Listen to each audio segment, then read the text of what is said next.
강연을 시작하도록 하겠습니다. 우선 강연에 앞서서 저희 회사에서 준비한 간략한 영상을 잠깐 보시고 이어나가도록 하겠습니다. 당신은 바랍니다. 당신의 업무 자동화가 쉬워지기를, 나아가 자동화가 확장되기를 기대하기도 하죠. 자동화의 한계를 넘어 자동화의 완성으로.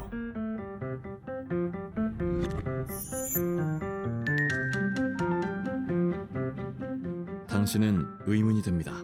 개발자가 아니어도 쉽고 오류 없이 자동화 업무를 구현할 수 있을까? 브리티 RPA와 함께라면 누구라도 쉽게. 스탬 리코더가 자동화할 업무를 녹화해 카드로 생성해주면 AI 기반 액티비티 카드 추천 기능을 통해 손쉽게 다음 단계를 설계하고 가이드에 따라 상세 시나리오를 완성할 수 있습니다. 똑똑해진 AI는 UI가 바뀌어도 자동으로 인식하고 VDI 환경에서도 로컬 PC와 경계없이 자동화 업무를 개발할 수 있죠. 또한 개발, 실행 PC를 원격 연결해서 개발 단계에서도 프로세스 실행을 테스트할 수 있습니다.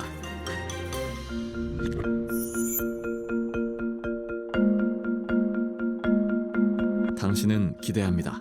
더 똑똑하게 더 많은 업무들을 자동화할 수 있을까? 브리티 RPA는 한 단계 진화한 AI 기술 연계로 글자 속에 담긴 의도를 파악하여 원하는 정보를 감지해 추출하고 다양한 이미지 문서를 분류하고 분석해 필요한 타겟 정보까지 추출해줍니다. 그리고 이렇게 지능화된 자동화 업무들을 조합해 당신은 웹 환경에서도 새로운 자동화 프로세스를 만들어낼 수 있고 나아가 기업 레거시 시스템과도 연계해 기업 프로세스 전체로 확장되는 자동화를 구현할 수 있습니다.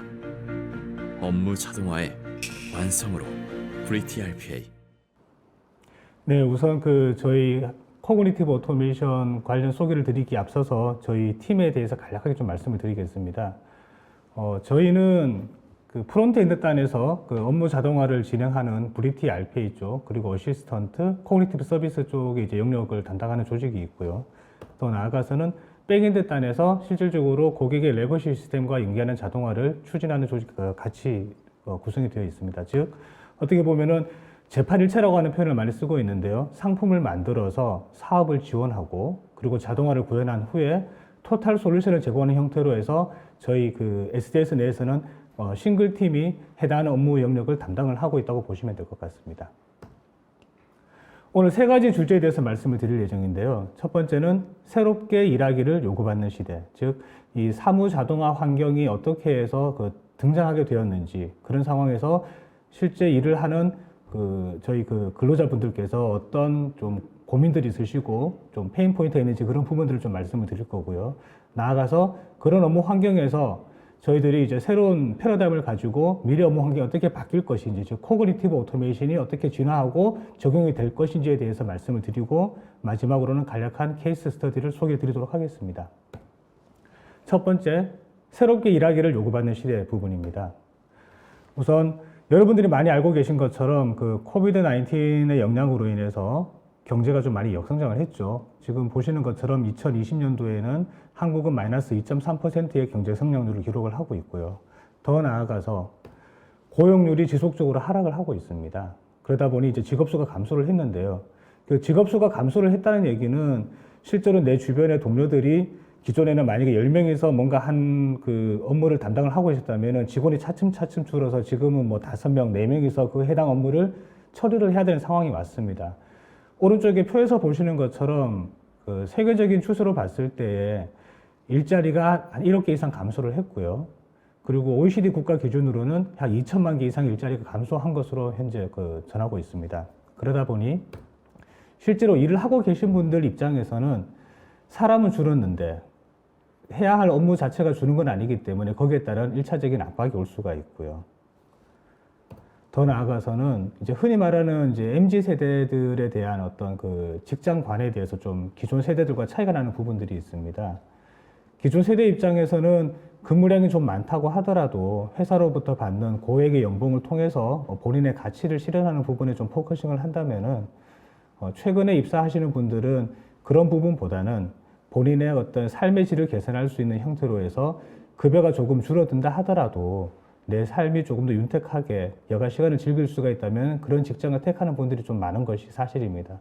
비율로 봤을 때도 거의 한 75% 이상이 이제 그런 부분에서 워라밸을 좀 중시하는 경향을 보이고 계신데요. 그러다 보니 실제로 기업에서 일을 하시는 입장에서는 그런 그 직업 수가 감소했던 일차 압박과 더불어서 일하는 문화 자체가 변화하는 것으로 인한 또 압박이 있을 수가 있습니다. 즉, 이런 압박들로 인해서 이런 갭들이 발생을 하는데요. 과연 이런 갭들을 어떻게 극복을 해야 될지에 대해서 이제 좀 고민을 하게 되었고요.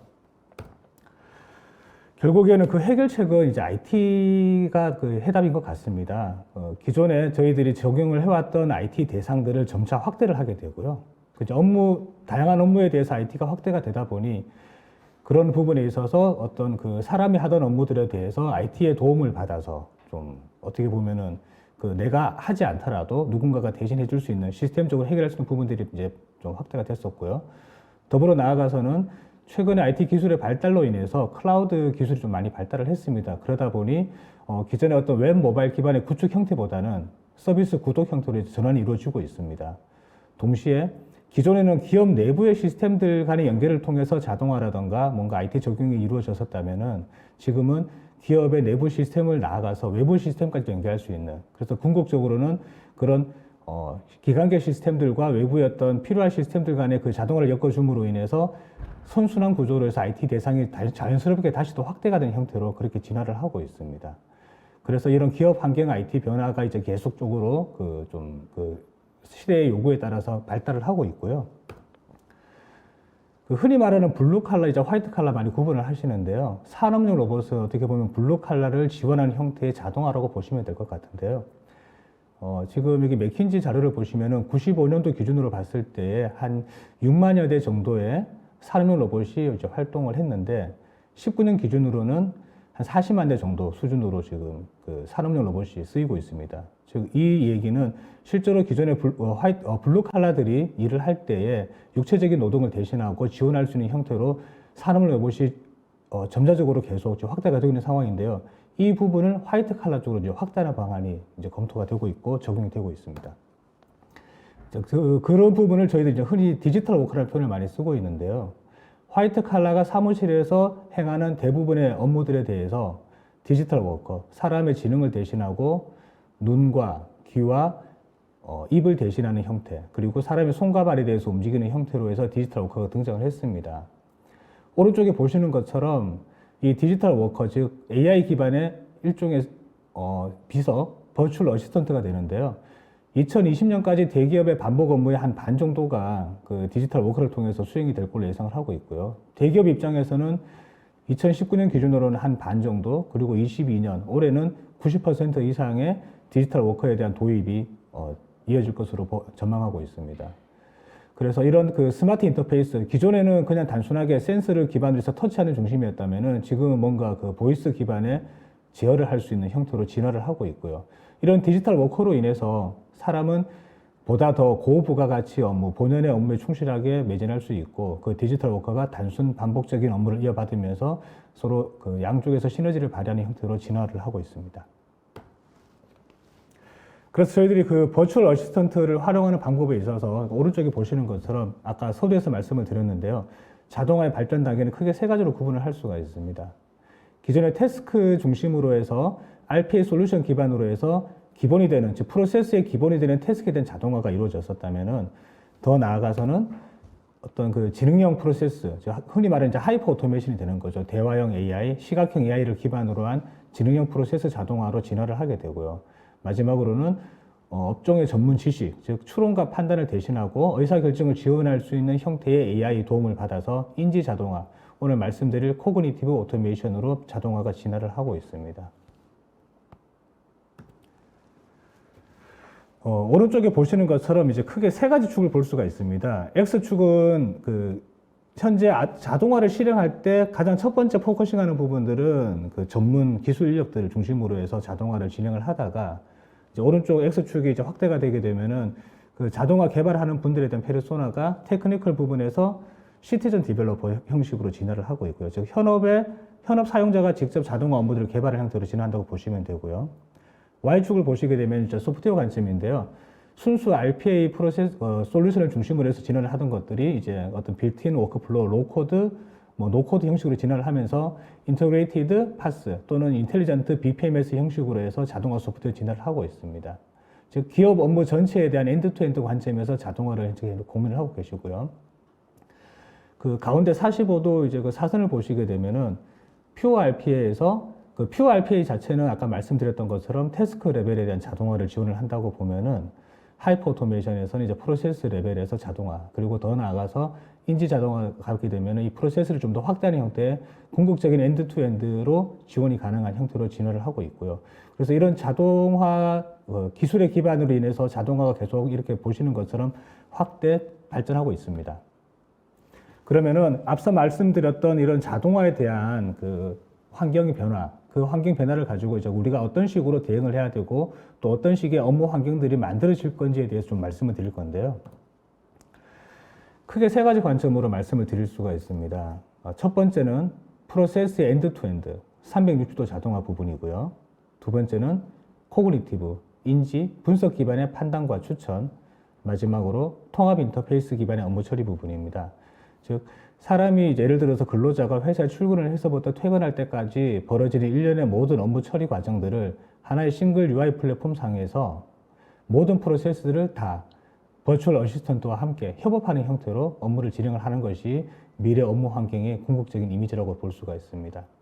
오른쪽 보시는 것처럼 기존의 PC 기반의 업무를 하던 것들, 그리고 뭐 비즈니스 어플리케이션과 서비스, 흔히 말하는 이제 그룹웨어들, 뭐 레거시가 있을 수가 있고요. 그리고 거기에 따라서 필요한 지식들을 KMS 형식의 어떤 지식 DB를 통해서 우리가 서치를 하고 자료를 활용을 하고, 필요할 때는 또 외부의 오픈 DB를 형태로 해서 열어가지고 그런 내용들을 하나의 어떤 형태로 통합을 해서 저희들이 그 태스크 자동화를 진행을 하고 프로세스 자동화를 진행을 하게 되는데, 그런 일련의 과정들은 유저 입장에서는 통합 인터페이스 환경에서 하나의 어떤 그 UI 환경을 기반으로 해서 업무를 처리할 수 있는 형태로 간다고 보시면 될 것 같습니다. 먼저 말씀드렸던 그 프로세스 엔드-투-엔드 자동화 부분인데요. 왼쪽에 에지이즈 현재 그 진행하는 형태로 보시게 되면은 그 RPA가 분명히 들어가 있습니다. 오른쪽에 그 시작 부분에 보면은 시스템에서 뭔가 그 트리거를 받아가지고 RPA가 영수증 처리를 하는 부분이 나오고요. 그러면 그 후에 앞단에서 그 업무를 시작하는, 우선 업무를 시작하기 앞서서 업무를 인지를 해야 되고요. 이게 업무구나. 그럼 업무를 조회를 하고 그 업무에 대한 요청을 하는 부분은 사람이 하고 있고요. RPA에서 그 생성된 프로세스를 가지고 그 이후에 또 후속 프로세스는 사람이 진행을 하고 최종적인 완료는 ERP에 뭐 태우는 그런 부분의 시스템의 도움을 받고 있는데, 이 부분을 전체 하나의 그 자동화로 처리를 하게 되면은 오른쪽에 보시는 것처럼 전체 프로세스 자체가 하나의 플랫폼 통해서 자동화가 만들어질 수가 있습니다. 보시는 것처럼 그 유저 입장에서는 플랫폼 기반으로 이제 하나의 싱글 폼에 들어가게 되면은 조회하는 화면, 그리고 거기에 따라서 조회한 결과를 영수증 처리를 하고 RPA를 통해서 뭔가 그 자동화 처리를 요청을 하게 되고요. 거기에 따라서 RPA는 자동화 후에 분석하고, 그리고 필요한 그 각각의 단위 레벨별로 업무 협의가 필요한 분들하고 협의하는 부분, 그리고 의사결정을 받아야 되는 부분들까지 마지막으로 나아가서 그 결과가 ERP로 올라가는, 업로드되는 부분들까지 전체가 하나의 프로세스를 자동화하는 그런 프로세스 자동화 영역으로 진화한다고 보시면 될 것 같은데요. 그러면 이 그 코그니티브 판단 추천 부분에 있어서는 현재는 그 얘는 이제 그 상담 요청이 들어왔을 때 그 상담원이 그 고객의 보이스를 받아서 어떤 부분에 대해서 그 상담을 해드려야 되는지에 대해서 판단하고 거기에 따라서 조치하는 형식으로 해서 사람이 순수하게 직접 다 개입을 해서 진행을 하고 있다면은, 저희들이 이제 투비 모습으로 봤을 때에는 그 고객 상담이 들어오게 되면은 그 상담 내용 자체를 STT를 통해서 실시간 대화 로그를 분석을 합니다. 그래서 이게 긴급한 건인지 고객이 감정적으로 좀 힘들어 하시는 부분은 없는지, 그런 부분들에 대해서 판단한 후에 시급성 판단을 통해서 이제 그 관련되는 추천을 하게 되고요. 그리고 그 상담 내용을 기반으로 해서 이런 경우에는 어떤 식으로 조치를 하면 된다는 부분들에 대해서 조치 방향에 대해서 가이드를 드려야 되는데, 그런 부분에 있어서는 아래쪽에 보시는 것처럼 뭐 내부 매뉴얼이라던가 아니면 포털과 같은 외부에 있는 오픈 데이터 시스템을 활용을 해서 그런 조치 가이드를 전하게 되고요. 그 조치 방향에 대한 그 기반을 통해서 실제로 대응을 하고 거기에 따른 기록을 남기게 됩니다. 그러면 최종적으로 그 일련의 과정들이 자동화로 만들어지게 되면은 마지막에 의사결정을 통해서 이 고객분에게 그 해당하는 내용들을 전달할 수 있는 형태로 만들어지는 것. 이런 일련의 자동화 과정들이 기존에 사람이 순수하게 처리를 하던 영역에서 시스템을 통한 자동화로 옮겨지고 있다고 보시면 될 것 같습니다. 그리고 마지막으로 통합 인터페이스 기반의 업무 처리 부분입니다. 여기는 지금 보시는 것처럼 우리가 사람들이 실제로 프로세스를 자동화 처리를 할 때에 각각의 단위 태스크 레벨에서는 업무를 처리를 하지만은 그 태스크에서 의사결정이 필요한 부분들에 대해서는 또 개별적으로 해당 시스템에 접속을 해서 거기서 필요한 데이터들을 추출을 하고 업로드를 하고 의사결정을 하고 뭔가 그 넥스트 작업을 위해서 그 본인의 뭔가 피드백을 줘야 되는데요. 그런 부분들을 하나의 싱글 UI 폼 내에서 만들어줄 수 있도록, 즉 사용자 입장에서는 프로세스를 진행함에 있어서 화면 이동 없이 통합 인터페이스에서 처리를 하고 거기에 따른 프로세스에 대한 모니터링과 운영이 가능하도록 지원을 하고 있습니다. 만약에 시스템에 대해서 데이터 입력이 필요하다고 할 때는 그 전용 채널을 통해서 오른쪽에 보시는 것처럼 필요한 데이터들을 입력을 하게 되면은 그 내용 결과들이 전용 채널을 통해서 전달이 되게 되고 현재 내가 입력한 값들이 과연 이 프로세스 상에서 어떻게 진행이 되고 있고 운영 관리가 되고 있는지를 모니터링 하실 수가 있습니다. 즉, 이 코그니티브 오토메이션을 좀 간략하게 이제 한 장표로 말씀을 드리게 되면은 왼쪽에 보시는 것처럼 자동화 구현 범위만 놓고 봤을 때에는 기존의 태스크 레벨에서 프로세스 레벨로 진화하는 형태로 보시면 될 것 같고요. 자동화 개발을 하고 있는 페르소나 입장에서는 기술력 중심으로 진행하던 것들이 시티즌 디벨로퍼, 현장 업무를 하시는 분들을 중심으로 해서 자동화가 진행되고 있습니다. 마지막으로 자동화 발전 단계는 순수 퓨어 RPA 영역에서 하이퍼 오토메이션, 더 나아가서는 인지 자동화, 코그니티브 오토메이션을 진화를 하고 있는데요. 오른쪽에 보시는 그 순수 RPA만 놓고 봤을 때 우리가 흔히 말하는 자동화의 라이프 사이클은 계획, 개발, 실행, 관리로 묶을 수가 있는데 계획 단계에서는 태스크에 대한 마이닝을 하게 되고요. 그리고 아까 전에 그 영상에서 보셨던 것처럼 스텝 레코딩 기능을 통해서 필요한 프로세스들을 쉽게 자동화로 처리할 수 있도록 지원을 하고 있고 거기에 따라서 뭐 디자이너라고 하는 툴을 통해서 그 자동화 프로세스를 개발을 하고 그 실행하는 영역에서는 그 봇들이 실제로 실행을 할 수 있도록 중간에 이제 관리 영역에서 오케스트레이터가 그 오케스트레이션을 하는 부분이 있습니다. 그리고 이런 RPA 영역을 놓고 봤을 때 이런 일련 벌어지는 라이프 사이클들이 아래쪽에 그 코어리티브로 진화를 하게 되면은 태스크 마이닝에서 프로세스 마이닝으로 이제 단계가 좀 더 고차원으로 올라가게 되고요. 기존에 그 순수하게 디자이너 라이트 관점에서 개발이 이루어진다면은 이제는 워크플로우를 디자인을 할 수 있는 그런 형태로 진화를 하게 됩니다. 즉, 이 워크플로우 형태의 디자인을 하게 되면은 저희들이 이제 자연어 기반으로 개발을 하게 되고 또 비표준 객체도 이제 인식할 수 있도록 기능을 지원을 할 수 있습니다. 또한 실행 관점에서 봤을 때 흔히 말하는 이제 그 저희들이 예전에 고등학교 수학에서 배웠던 순열과 조합으로 보시면 될 것 같은데요. RPA 영역에서는 이제 순열에 해당하는 거죠. 주어진 프로세스를 순서를 만들어 두고 그 프로세스에 맞도록 얘네들을 핸들링 하고 있는 오케스트레이션 관점이라면은 코그니티브 오토메이션은 코리오그래피라고 해서 얘네들의 어떤 그 필요한 그 이벤트 기준의 API들을 미리 만들어 두고 그 이벤트들을 적절하게 조합을 해서 필요한 프로세스들, 워크플로우가 만들어진 상태에서 실행이 될 수 있도록 그렇게 지원이 가능합니다. 그리고 더 나아가서는 실제로 아까 앞선에서 영상에서 보셨던 그 오토 힐링이라는 부분을 보셨는데요. 내가 지정했던 객체가 뭔가 변동이 일어났을 때에도 그 객체 인스턴스가 이제 유효한 상태에서는 그 사용자의 별다른 개입이 없더라도 그 프로세스가 끊김없이 흘러갈 수 있도록 오토 힐링이 가능하도록 지원을 하고 있고요. 관리 영역에서는 기존의 어떤 태스크 최적화를 넘어서서 분석과 BI를 포함한 어떤 프로세스에 대한 전반적인 최적화가 가능하도록 그렇게 지원을 하고 있는 형태로 미래 업무 환경은 발달하고 있습니다. 지금 이 보시는 장표가 어떻게 보면 저희 그 SDS에서 지금 준비하고 있는 코그니티브 오토메이션의 어떤 로드맵 형태로 보시면 될 것 같은데요. 이제 하나의 그 스위스로 보시면 될 것 같습니다. 첫 번째 그 저희들이 브리티 오토메이션 플랫폼이라고 해서 이제 어떻게 보면은 실제로 RPA를 비롯한 자동화 솔루션들이 같이 플러그인 플래그 방식으로 탑재가 되어서 활동할 수 있도록 프론트 단에서 제공을 해드리게 되고요. 또한 백엔드 단에서도 기간계 시스템들, 레거시 시스템들과 연계할 수 있도록 그 RPA가 같이 맞물려서 이 브리티 오토메이션 플랫폼과 결합을 하는 형태가 만들어집니다. 또한 로코드를 지원하기 위해서 LKB 같이 들어가게 되고요. 그러면 현재는 저희들이 그 SDS 솔루션 중에 브리티 챗이 따로 있기 때문에 기본적으로는 SDS 솔루션과 이제 묶이는 형태가 됩니다만은 SDS 솔루션이 아니다 하더라도 뭐 MS 팀즈와 같은 외산 솔루션과도 외부에 있는 서드 파티 솔루션과도 묶일 수 있는 형태로 저희들이 제공을 해드릴 수가 있고요. 그러면 이제 그 첫 번째 그 자동화 설계 기반의 어떤 프로세스를 혁신할 수 있는 툴로서 저희들이 오토메이션 플랫폼을 이제 제안을 드릴 수가 있고 그 프론트 단, 엔드 단에서 어떤 자동화 적용이 이제 확대가 되고 있다는 부분 말씀을 드렸고요. 그리고 마지막으로 저희들이 제가 예전에 다른 그 소개를 드릴 때는 브리티 워크스타 AI를 저희 RPA 이제 웹페이지라고 소개를 많이 드리고 있는데 이제 일종의 에코시스템입니다. 이 브리티 워크스타 AI에서는 저희 뭐 개발자, 파트너사분들 또는 이제 고객분들이 자유롭게 접속을 하셔서 이제 뭐 포럼에서 글을 올리고 피드백을 받으시기도 하고 또 마켓플레이스를 통해서 필요한 어떤 소스 코드에 대해서 활용도 하고 계신데요.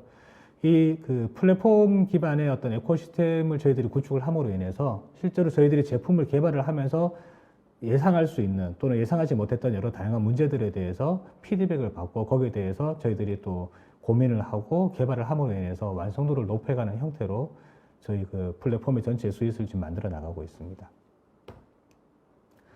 마지막으로 케이스 스터디를 간략하게 좀 보여드릴 예정입니다. 우선 케이스는 이제 크게 두 가지를 말씀을 드릴 건데요. 첫 번째는 이제 ERP 업무에서 보면 저희 그 세일즈 오더를 생성을 하고 딜리버드 오더가 생성이 된 후에 빌링하고 대금 수령하는 일련의 과정들이 있을 수가 있습니다. 기존 프로세스를 생각을 하게 되면은 사람이 그 세일즈 오더를 먼저 만들고 뭐 거기에 따라서 그 결과를 중간에 RPA가 들어가서 일을 한다 하더라도 다시 그 결과는 사람에게 수동으로 전해진 후에 뭔가 그 딜리버리 오더를 내고 하는 그런 일련의 과정들에서 사람의 수작업들이 분명히 들어가 있었고 그런 작업들을 위해서는 별도의 시스템을 접속을 해야지만 가능했던 부분들이었는데요. 이것이 하나의 이제 자동화로 만들어지게 되면서 그 효과를 봤을 때는 한 주 20시간 이상의 어떤 절감 효과 그리고 ERP 업무에 대한 오류가 이제 제로로 수렴했던 부분이 있었고요. 간략하게 좀 설명드리겠습니다. 우선 아까 전에 그 디지털 워커는 순수하게 일을 하지 못하고 이제 사람과 협업하는 형태로 말씀을 드렸었는데요. 지금 보시는 것처럼 사람이 해야 하는 영역 그리고 워크플로우에서 담당하는 즉 버추얼 어시스턴트가 담당으로 구분할 수가 있습니다. 우선 그 메일이 수신이 됐을 때에 그 메일 제목에 예를 들어서 세일즈 오더라고 하는 키워드가 들어가 있다고 하게 되면은 그걸 기반으로 해서 트리거링이 발생을 하게 되고요. 그러면 코그니티브 입장에서 이 세일즈 오더에 있는 문서를 추출을 한 후에 RPA로 전달을 합니다. 그럼 RPA에서는 해당하는 세일즈 오더 생성하는 프로세스를 자동화 실행을 하게 되고요. 그럼 여기서 이제 레거시하고 연동을 해서 그 결과들이 생성된 세일즈 오더를 조회하고 거기에 따라서 필요 인력에게 그 푸시 메시지를 전달을 합니다. 즉 세일즈 오더를 담당하는 영업 입장에서는 그 생성된 세일즈 오더가 만들어졌다는 알람을 받는 걸로 이제 끝나는 거고요. 그리고 출고 담당자 입장에서 이제 DO를 만들어내야 되는데 이 세일즈 오더가 만들어졌다고 DO 담당자에게 전달이 되면은 이 담당자는 이제 그거를 보고 해당하는 내용들에 대해서 DO를 생성하라고 그 싱글 UI 폼에서 메시지를 날리게 됩니다. 그러면은 그 DO 메시지가 또 RPA로 전달이 되어서 RPA에서는 DO를 생성을 하게 되고요.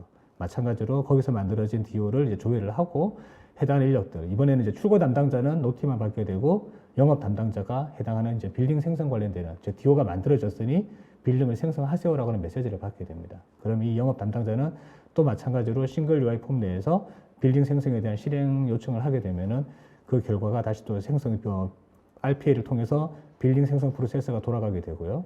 거기에 따라서 그 결과가 최종적으로 빌링을 요청했던 영업 담당자에게는 노티가 가고 채권 담당자에게 전달이 되어서 그 채권 담당자는 최종적으로 빌링 결과를 확인한 후에 필요한 후속 프로세스를 진행할 수 있도록 엔드 투 엔드 관점에서 세일즈 오더부터 대금 수령까지 일련의 과정들이 자동화되는 형태를 보여줄 수가 있습니다.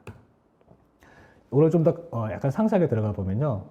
우선 첫 번째 영업 담당자가 메일 수신을 이제 합니다. 우선 이 영업 담당자가 사실 수신한다기보다는 저희 RPA 서버에서 코그니티브 서버에서 메일 수신 트리거를 통해서 메일 제목에 세일즈 오더가 들어오게 되면은 이 세일즈 오더를 인지를 해서 거기에 따라서 그 세일즈 오더에 첨부되는 문서를 추출을 합니다. 그래서 그 출제 문서를 기반으로 RPA를 이제 구동을 하게 되는 거고요. 이제 오른쪽에 보시는 화면이 저희 그 코그니티브 오토메이션 플랫폼에 대한 화면인데요. 왼쪽에 이제 그 프로세스에 대한 이제 흐름이 설명이 나와 있고 오른쪽에서는 보시는 것처럼 각각의 세부 항목들에 대해서 좀 상세 프로퍼티를 입력하고 조정할 수 있도록 지원을 하고 있습니다. 그러면 아까 앞서 드렸던 이제 뭐 영업 담당자, 출고 담당자, 채권 담당자들 입장에서는 이 각각의 프로세스가 진행이 될 때에 본인들이 가지고 있는 전용 채널을 통해서 업무 흐름에 대한 모니터링도 가능하고, 그리고 내가 해야 될 현 상태에서 내가 진행해야 될 업무에 대한 가이드를 받으면서 동시에 그 업무를 진행을 하게 되면은 그 업무가 자동적으로 후속 담당자에게 전달이 되는 형태로 진행을 할 수가 있습니다. 두 번째 말씀드릴 사례는 제조 영역에서 말하는 이제 흔히 말하는 뭐 배송 처리 부분인데요. 얘를 적용을 했을 때에 27개국의 한 40개 법인을 대상으로 해서 연간 3만여 건 정도의 요청 처리를 하고 있는 상황입니다. 그 1요청 건수는 한 100여 건에 달하는데 업무 소요 시간이 7만 5천 분 정도, 그래서 전담 인력이 한 10분 정도가 이 업무를 담당을 하고 있는데요. 얘네들을 이제 저희들이 흔히 말하는 엔드투엔드 자동화를 했을 때 한 30%만 줄이게 되더라도 2만 2천 분 이상의 절감 효과를 볼 수가 있기 때문에 저희들은 이 휴먼 에러를 줄이면서 동시에 인력들에 대한 퍼포먼스를 극대화할 수 있는 방향으로 진행을 하고 있습니다. 여기도 보시는 것처럼 그 배송 의뢰 자체가 이제 PLM이라고 하는 기관계 시스템을 통해서 접수가 되면은 거기서 접수된 내용들을 기반으로 해서 이 요청이 과연 그 국가별로 사실 규정도 다르고 또 뭔가 스케줄이 다를 수가 있기 때문에 거기에 따라서 그 접수하고 이 배송 가능 여부에 대해서 판단을 합니다. 그래서 이 배송 여부에 대한 판단이 이루어지게 되면은 모바일과 같은 디바이스를 통해서 저희들이 필요한 인보이스 작성이라든가 결제 상신이 이루어지게 되고요. 그러면 그 해당하는 내용들에 대해서는 그룹회와 연동된 상태에서 필요한 의사결정자의 이제 결제를 받게 되고, 그 결제가 이루어지게 되면 온라인, 오프라인을 통해서 뭐 라벨을 붙인다든가 바코드를 한다는 이런 부분들에 대해서 자동화를 진행을 합니다. 그래서 그렇게 해서 최종적으로 이 배송 준비가 마무리가 되게 되면은 저희들이 그 특송사, 이제 픽업을 통해서 배송이 만들어지게 되고, 이 배송 결과들에 대해서는 실시간으로 현황이 모니터링 될 수 있도록 자동화가 지원이 되기 때문에 보시는 것처럼 색깔이 이제 푸른색으로 표현이 되어 있는 부분들이 전체적인 엔드투엔드에 대해서는 자동화가 이루어지지 못한다 하더라도 그 엔드투엔드에서 특정 부분만이라도 자동화가 이루어지게 되면 분명히 효과가 있는 부분들이기 때문에 저희들이 이 부분에 좀 포커싱을 하고 있고요. 최근에 저희들이 이런 그 코그니티브 오토메이션 플랫폼을 가지고 고객들하고 좀 많이 말씀을 나누고 있는데, 크게 이제 한 4가지 사례 정도로 말씀을 드리게 되면은 이 네 고객사들은 다 RPA를 먼저 도입을 하시고, 도입한 이후에 추가적으로 어떤 부분에서 자동화를 할 수 있을지 또는 확대가 가능할지, 아까 영상에서 보셨을 때 저희들 RPA 컨셉이 또는 이 자동화의 컨셉이 쉬운 자동화 그리고 확대된 자동화라고 말씀을 드렸는데요. 이 네 고객사는 다 확대된 컨셉의 자동화를 고민을 하고 계십니다. 첫 번째 고객은 ERP 업무 자동화에 대해서 좀 관심이 많으신 고객입니다. 이 부분들은 우선 차세대 ERP 도입을 검토하는 도중에 순수하게 이제 RPA라든가 어시스턴트 적용하는 것 외에 더 나아가서 추가적으로 플랫폼 레벨에서 ERP 업무를 자동화하기를 검토를 하고 계신 상황이고요. 그래서 저희들은 이 부분에 대해서 뭐 기존에 저희들 갖고 계는 이제 그 노하우를 가지고 POC를 완료를 한 상태로 접근을 하고 있고요. 공공의 이제 그 남부 발전인데요. 이 남부 발전 같은 경우에는 초기에 RPA를 도입을 하셨고 도입한 이후에 추가적으로 이 자동화 프로세스를 BPM 기반으로 해서 플랫폼 기반의 자동화를 구현하는 것에 대해서 많은 고민을 하고 계시고 저희들이 이 부분에 대해서도 현재 POC를 하고 있습니다. 그리고 저희 삼성 관계사에 있는 뭐 제조사, M사, D사라고 표현이 되어 있는데요. 특히 M사 같은 경우에는 이 M사에서 만드는 제품이 수명주기가 상당히 짧습니다. 그러다 보니 이 짧은 수명주기를 대응하기 위해서 신속한 프로세스에 대해서 구현과 수정 또는 고도화가 필요했기 때문에 이런 부분에 있어서 저희들이 현재 POC를 같이 진행을 하고 있고요. D사 같은 경우에는 본인 해당하는 순수 개발 업무 외에 추가적으로 어떤 비즈니스 업무들 그런 부분들에 대해서도 일반 업무와 더불어서 같이 자동화하는 부분들에 대해서 고민을 하고 계셨고 저희들이 이런 아까 전에 테크니컬 중심에서 시티즌 디벨로퍼로 간다고 말씀을 드렸었는데요. 이 고객사는 현재 시티즌 디벨로퍼를 활용을 해서 현재 안착을 했습니다. 그래서 이제 더 나아가서 이 시티즌 디벨로퍼를 시티즌 디벨로퍼의 자동 업무들 기반으로 프로세스를 전체적으로 플랫폼 기반의 자동화하는 것도 고민을 하고 계시고 이 부분 역시 POC를 완료해서 고객들에게 긍정적인 피드백을 받았습니다. 예, 오늘 제가 말씀드리고자 하는 마지막 부분입니다. 우선 앞서 말씀드렸던 자동화라고 하는 것은 라이프 사이클 자체가 크게 뭐 계획, 개발, 운영, 관리 이 4가지 관점에서 볼 수가 있는데요. 저희 삼성 SDS의 브리티 오토메이션 스위트는 이 전체 여정에 대해서 고객분들과 항상 늘 함께 할 수 있는 준비가 되어 있습니다. 언제든지 연락을 주시면 적극적으로 응대드리겠습니다. 감사합니다.